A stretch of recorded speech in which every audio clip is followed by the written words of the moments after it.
जय श्री कृष्ण। राधे राधे। राधे सत्संग की सत्संग श्रृंखला में आज हम श्यामा श्याम का प्रेम यानी प्रिया प्रियतम की सुंदर भावलीला का एक मनोहर सुंदर प्रसंग देखेंगे।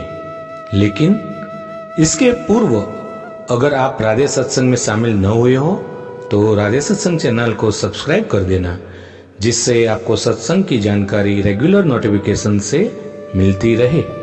और हाँ, अगर आप ऐसे ही सुंदर वीडियो आपके और स्नेही वैष्णवजन तक पहुंचाना चाहते हो तो वीडियो को लाइक शेयर जरूर करना। श्री वल्लभ की प्रेरणा से प्रेरित होकर आज हम अपने सुनहरे सत्संग की शुरुआत करें। तो प्रिय आत्मीयजनों, हम देखें श्यामा श्याम का प्रेम यानी प्रिया प्रियतम की एक सुंदर भावलीला का प्रसंग। तो उस दिन किशोरी का हृदय कुछ अधिक ही धड़क रहा था। कारण यही था कि मां ने उसे घर पर रोक कर रखा था कि लाली, आज घनघोर बादल आकाश में छाए हुए हैं, तुम खेलने बाहर मत जाना और कभी भी वर्षा हो सकती है। पर उनको क्या पता कि ये मुए काले बादल और शिद्दत से कान्हा की याद दिलाते हैं। वो सोचने लगी, श्याम भी मेरी विरह में तड़प रहे होंगे। हाय, प्रिय को सताना अच्छा नहीं है। चलो मैं चली जाती हूं, मैया तो अभी गहरी निद्रा में है। धीरे से द्वार खोला और पायल के घुघरुओं को घूर कर देखा कि आवाज मत करना। दूर से देखा, श्याम सुंदर हाथ में बंसी लिए यमुना के पुलीन पर बैठे हैं।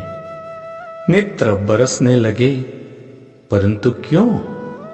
स्त्री सुलभ डाह से वहां एक दूसरी गोपी उनके समीप बैठी थी और दोनों हंस हंस कर बतिया रहे थे। अरे, इनको तो मेरी कोई परवाह नहीं है।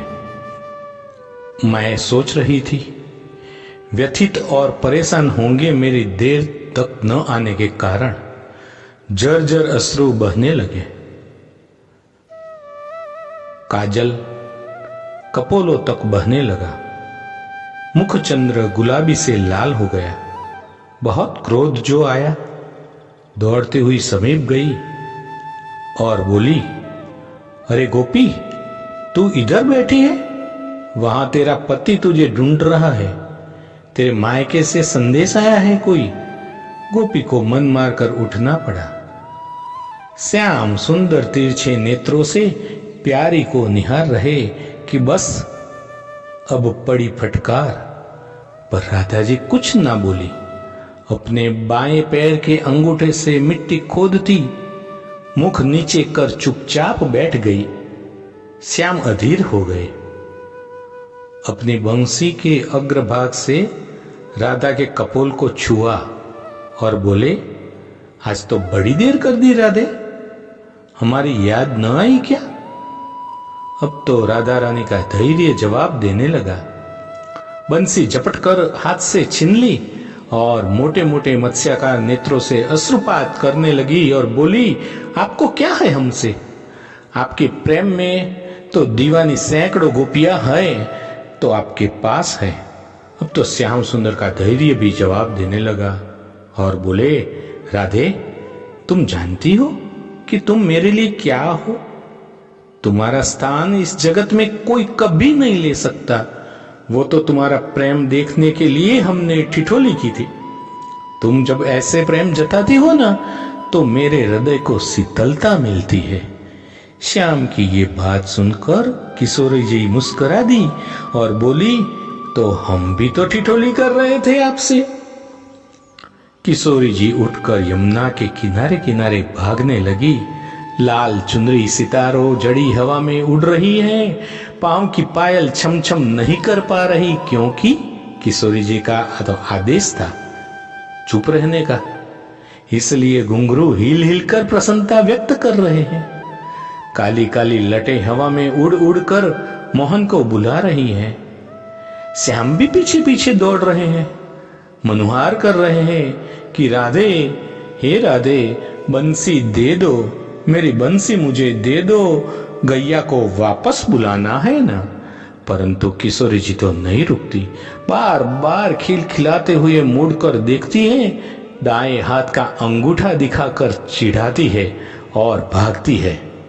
तभी जोर की बिजली कड़कड़ती है, झमझम मेघ बरसने लगते हैं और श्यामा जी फिर भागती है, पर पलटकर अपने श्याम की ओर जैसे ही पास आती है, श्याम से लिपट जाती है। मानो वो डर से कांपते हृदय को छुपने के लिए स्थान मिल गया हो। श्याम भी अपने पीतांबर से उनको ढक देते हैं ताकि वर्षा से कुछ बचाव हो। दोनों कदम के बड़े वृक्ष के नीचे आश्रय लेते हैं। आश्चर्य है ना, सारे जगत पर अचर जड़ चेतन को आश्रय देने वाले लीला करने हेतु वृक्ष का आश्रय ले रहे हैं।